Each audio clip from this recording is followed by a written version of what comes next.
Ayollar, eringiz bilan yotadigan to'shagingizni asrang. Ayol kishining eri oldidagi vazifalarini ichida eng mas'uliyatlisi shubhasiz bu eri bilan birga yotadigan to'shagini asrashdir. Bu sizning vazifangiz hisoblanadi ayollar. Zinhor eringiz bilan birga yotadigan to'shakka, yotoqxonaga, yotog'ingiz, ya'ni spalniga qaynona, qaynota, qaynopa, qaynsingil, qaynoqa, qaynukalarni kirishiga ruxsat bermang. Tunda umuman yaqinlashtirmang.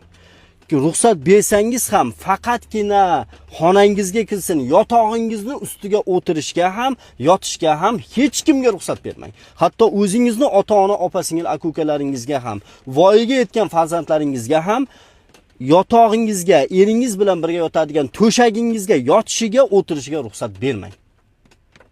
Yo'qsa, agar bunga beparvolik qilsangiz, eringiz bilan orangizga sovuqchilik tushsa, eringiz bilan munosabatlaringiz yomonlashsa, muhabbatingiz so'nib borsa, sevgingiz o'lib borsa, eringiz bilan aybdor o'zingiz bo'lasiz. Sababi siz vazifangizni bajarmadingiz, yotog'ingizni, to'shagingizni qo'riqlamadingiz. Endi qaynona, qaynota, qaynopa, qaynsingil va qaynog'alarga. Hurmatli qaynanalar, qaynopa va qaynsingillar. Qaynotalar zotan ko'pchiligiga kirmaydi, ammo kiradiganlar ham eshitsin. Keliningiz va o'g'lingizning xonasi sizning uyingiz bo'lsa ham u xona sizniki emas.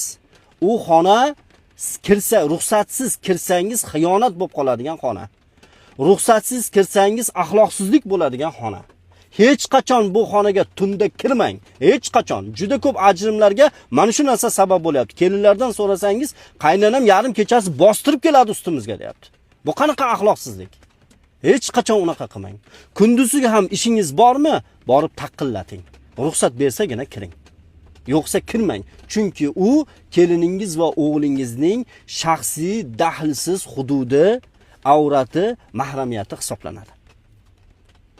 Qaynoqa va qaynilarni eshityapmiz, borib akasi, yangasi ishdaligida spalnisiga yotib olayotganini. Qaynopa, qaynsingillarni eshityapmiz, kirib kelinoyisi yo'q payti narsalarni titib, to'shagida bemalol yotib yurganligini. Bu ish axloqsizlik va aka va kelinoyiga nisbatan odobsizlik, hurmatsizlik va xiyonat hisoblanadi. Bu ishdan o'zlaringizni tiying. Kelinlarga yana takrorlan aytaman, bu to'shakni asrash vazifasi sizni eng katta mas'uliyatli vazifangiz hisoblanadi. Mana shuni asrasangiz juda ko'p balolarni oldi olinishiga sababchi bo'lgan bo'lasiz.